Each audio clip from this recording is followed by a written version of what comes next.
Hello friends, welcome to our channel. आज हम explain करने वाले हैं 2017 में रिलीज हुई action fantasy movie the golden monk को। ये मूवी चाइनीज फैंटेसी कहानियों पर आधारित है। तो चलिए ज्यादा टाइम वेस्ट ना करते हुए सीधे चलते हैं मूवी की तरफ। मूवी की शुरुआत में हम एंशिएंट चाइना का सीन देखते हैं, जहां हमें दिखाया जाता है कि नर्क का दरवाजा किसी वजह से टूट गया है और जिस वजह से ढेर सारे मॉन्स्टर धरती पर आने लगे हैं और हर तरफ तबाही मचने लगी है। एक अमीर आदमी कुछ डीमन हंटर्स को अपने परिवार की रक्षा करने के लिए काम पर रख लेता है ताकि वो अपने परिवार को मरने से बचा सके। वहीं दूसरी तरफ हमें इस मूवी के दो मेन कैरेक्टर जेड और टोंग के बारे में दिखाया जाता है। जेड एक डीमन हंटर है और टोंग एक सन्यासी है और दोनों ही अपने अपने तरफ से लोगों की मदद करना चाहते हैं और लोगों को मॉन्स्टर से बचाना चाहते हैं। फिर हमें एक एक्शन सीन देखने मिलता है जब एक मॉन्स्टर उस अमीर आदमी के घर पर अटैक करता है और बाकी के डीमन हंटर्स उसको अपनी जादुई शक्ति से रोकने की कोशिश करते हैं, लेकिन वो मॉन्स्टर इतना शक्तिशाली होता है कि वो सबको निगल जाता है और उनकी हड्डियां उगल देता है। ये देखकर उन डीमन हंटर का लीडर डर जाता है और वो और उसके बाकी के साथी घर से बाहर भाग जाते हैं। फिर वो मॉन्स्टर टोंग को निगल जाता है और बाकी के मॉन्स्टर हंटर की तरफ बढ़ता है, जिस वजह से वो लोग वहां से भाग जाते हैं। इसके बाद वो मॉन्स्टर हर तरफ तबाही मचाने लगता है, जिस वजह से पूरे शहर में भूकंप आने लगते हैं और लोग इधर उधर भागने लगते हैं। ये देखकर डीमन हंटर्स का लीडर उस मॉन्स्टर पर फिर एक बार हमला करता है, मगर उस मॉन्स्टर पर उसका कोई असर नहीं होता और वो डीमन हंटर का लीडर को भी निगल जाता है। इधर टोंग किसी तरह से उस डीमन के अंदर से बाहर आता है और उसको कंट्रोल करने की कोशिश करता है, मगर वो डीमन उसको जमीन पर पटक देता है। वहीं दूसरी तरफ जेड भी अपनी साथी के साथ उस डीमन को हराने के लिए पहुंच जाती है और जैसे ही वो अपना तीर उस डीमन को मारने के लिए छोड़ती है, वो जाकर टोंग को लग जाता है और वो फिर एक बार जमीन पर गिर जाता है। ये देखकर जेड फिर एक बार उस डीमन पर अटैक करती है और अपने जहरीले तीर उसकी आंख पे मारती है, जिस वजह से वो डीमन जमीन पर गिर जाता है और मर जाता है। जेड उस मॉन्स्टर का एक हिस्सा काटने के लिए उसके ऊपर चढ़ती है, मगर टोंग उसको धक्का देकर नीचे गिरा देता है। फिर हमें पता चलता है कि उस मॉन्स्टर का खून जहरीला है, जिससे अगर वो किसी के ऊपर गिरे तो वो जलने लग जाएगा। इसके बावजूद भी जेड फिर एक बार उस मॉन्स्टर के ऊपर चढ़कर उसके शरीर का एक हिस्सा काट लेती है और अपने साथ अपने घर ले जाती है। फिर टोंग उस डीमन को अपनी जादुई शक्ति से एक मिट्टी के ढेर में बदल देता है। अगले दिन हम जेड के घर का सीन देखते हैं, जहां हमें पता चलता है कि जेड उस मॉन्स्टर के टुकड़े इसलिए लेकर आई थी ताकि उसको अपने खोए हुए प्यार का पता चल सके। फिर हमें जेड की बैकग्राउंड स्टोरी के बारे में दिखाया जाता है, जहां हमें पता चलता है कि जेड और टोंग स्वर्ग में रहने वाले भगवान थे, जिनको उसकी रानी ने एक फल के पकने का ध्यान रखने के लिए कहा था, मगर वो दोनों रोमांस करते हुए इतने ज्यादा बिजी हो गए कि उनको उस पेड़ के बारे में कुछ याद नहीं रहा और जिस वजह से उनकी रानी ने टोंग की याददाश्त भुलाकर और उन दोनों को ये श्राप देकर धरती पर इंसानों के रूप में भेज दिया कि वो दोनों तब तक एक दूसरे को नहीं पहचान पाएंगे जब तक वो लोग इंसानों के लिए कुछ अच्छा काम नहीं कर सके। और जेड और टोंग पिछले 3000 सालों से एक दूसरे से अलग थे। रानी ने टोंग की याददाश्त तो मिटा दी थी, मगर जेड की याददाश्त अभी तक बरकरार थी, मगर वो श्राप की वजह से टोंग को पहचान नहीं सकती थी, जिस वजह से वो एक खास तरह का एक्सपेरिमेंट कर रही थी ताकि वो अपने प्यार को फिर एक बार पहचान सके। इधर रात को जब टोंग अपने घर की तरफ जा रहा था तो वो एक काफिले को देखता है, जहां ढेर सारी खूबसूरत लड़कियां अपनी डोली में जा रही थी। टोंग उनको देखकर समझ जाता है कि ये इंसान के रूप में मॉन्स्टर्स हैं और वो लोग भी टोंग को देखकर समझ जाते हैं कि टोंग बहुत ही शक्तिशाली योद्धा है, जिसका मुकाबला वो लोग नहीं कर सकते हैं। वहीं उनमें से एक लड़की को टोंग को देखकर अपना पास्ट याद आ जाता है, जब टोंग ने उसके पिता, जो कि बहुत ही शक्तिशाली ड्रैगन था, उसको हराकर पत्थर में बदल दिया था और छोटा होने की वजह से टोंग ने उस लड़की की जान बख्श दी थी और उसको छोड़ दिया था।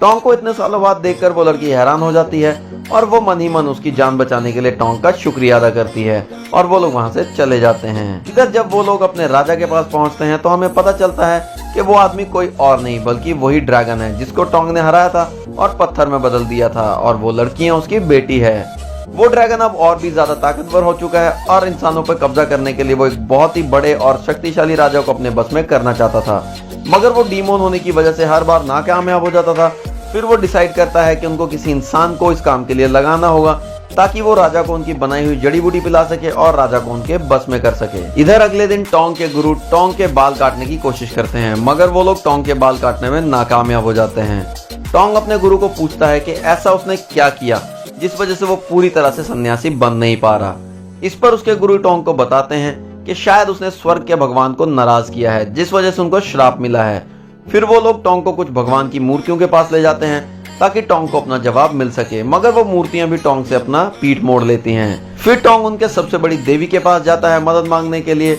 और वो टोंग को बताती है कि उसको सच जानने के लिए एक विशाल एक आंख वाले मॉन्स्टर को मारना होगा।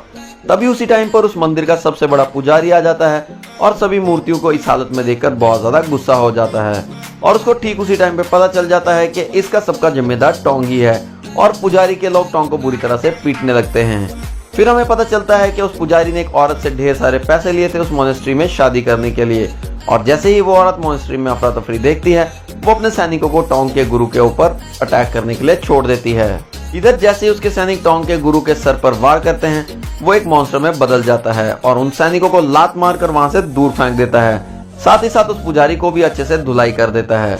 टोंग अपने गुरु को इस रूप में देखकर बहुत खुश हो जाता है मगर उसका गुरु टोंग को समझाता है कि वो टोंग के पिछले जन्म का भाई है और वो टोंग की मदद करने के लिए उसके गुरु के रूप में दोबारा जन्म लिया है। वो टोंग को बताता है कि टोंग पिछले जन्म में स्वर्ग का एक भगवान था और एक श्राप की वजह से वो अपनी प्रेमिका को खो चुका है मगर 3000 साल बाद इस जन्म में वो अपनी प्रेमिका को फिर एक बार मिलेगा। ये सुनकर टोंग दुखी हो जाता है कि वो अपनी प्रेमिका को पहचानेगा कैसे, मगर इतने में उसका गुरु फिर से अपने असली रूप में आ जाता है और फिर वो टोंग को बताता है कि उसको एक आंख वाले मॉन्स्टर को मारना होगा ताकि उसकी याददाश्त वापस आ सके और वो अपने पुराने प्रेमिका को पहचान सके। इधर ड्रैगन लॉर्ड को पता चल जाता है कि टोंग वही इंसान है जिसने उसको 1000 साल पहले पत्थर में कैद कर दिया था और अब टोंग श्राप की वजह से अपनी पूरी शक्तियां इस्तेमाल नहीं कर सकता और वो टोंग से अपना बदला लेने के लिए उसकी प्रेमिका को पकड़ने का प्लान बनाता है और अपनी बेटियों को जेड को पकड़ने के लिए भेज देता है। मगर उसकी एक बेटी को ये बात पसंद नहीं आती क्योंकि टोंग ने उसकी जान बचाई थी और वो उन दोनों के साथ जाने के लिए मना कर देती है। कुछ दिन बाद उसी छोटे से गांव में एंग्री मुस्टाच नाम की एक डीमन हंटर आती है और खाने के लिए एक रेस्टोरेंट में जाती है जिसको टोंग चलाता था। एंग्री मुस्टाच को पता चलता है कि टोंग को खाना बनाना नहीं आता और वो लोगों को बेवकूफ बना रहा है। इससे गुस्सा होकर वो हल्क में बदल जाती है और जैसे ही टोंग को मारने लगती है उसके सर पर एक लिक्विड आकर गिरता है और हमें पता चलता है कि उस एक आंख वाले मॉन्स्टर की एंट्री हो चुकी है और वो डीमन हंटर्स को चुन चुन कर मार रहा है। वो मॉन्स्टर पूरे गांव में तबाही मचाने लगती है और लोग डर के मारे इधर उधर भागने लगते हैं। इधर जेड भी अपने साथी के साथ वहां पहुंच जाती है और उस मॉन्स्टर को मारने के लिए ताकि उसकी एक आंख को वो लेके जा सके।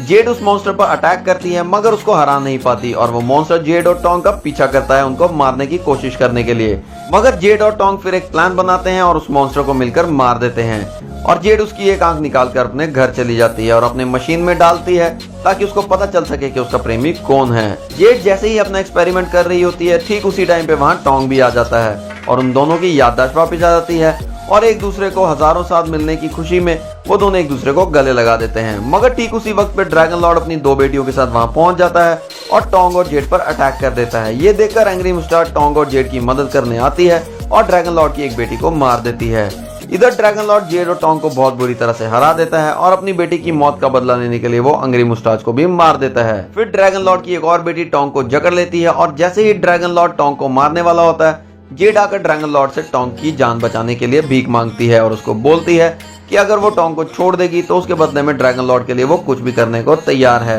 ये सुनकर ड्रैगन लॉर्ड जेड को अपना अधूरा काम करने के लिए कहता है और उस शक्तिशाली राजा को अपने बस में करने के लिए कहता है जिसको उसकी बेटियां नहीं हरा पाई थी। ये बोलकर ड्रैगन लॉर्ड वहां से चला जाता है। इधर टोंग का गुरु उसको ठीक करने की कोशिश करता है लेकिन टोंग की हालत इतनी खराब हो चुकी थी कि उस पर किसी भी दवाई का कोई असर नहीं हो रहा था और जैसे ही टोंग का गुरु वहां से वापस जाता है ड्रैगन लॉर्ड की वो बेटी आ जाती है जिसको टोंग ने जाने दिया था। वो आकर टोंग को एक मनी देती है जो उसने अपने पिता ड्रैगन लॉर्ड के लिए संभाल कर रखी थी और उस मनी से टोंग की ताकत फिर से वापस आ जाती है। इधर जेड ड्रैगन लॉर्ड के कहने पर उस राजा के पास चली जाती है और उसको बस में करने की बजाय उसको सारी सच्चाई बता देती है। ये देखकर ड्रैगन लॉर्ड को बहुत ज्यादा गुस्सा आ जाता है और वो अपने जादू से जेड को मारने की कोशिश करता है और जेड वहां पे तड़पने लगती है। इधर ड्रैगन लॉर्ड अपनी बेटी को राजा को मारने के लिए कहता है और वो राजा को मारने के लिए उस पर अटैक करती है। मगर ठीक उसी टाइम पे टोंग और उसका गुरु वहां आ जाते हैं और एक जबरदस्त फाइट के बाद टोंग राजा की बेटी के चीथड़े उड़ा देता है। ये देखकर ड्रैगन लॉर्ड को बहुत ज्यादा गुस्सा आ जाता है और वो खुद वहां आ जाता है और राजा की पूरी आर्मी को मारकर एक रेत के ढेर में बदल देता है।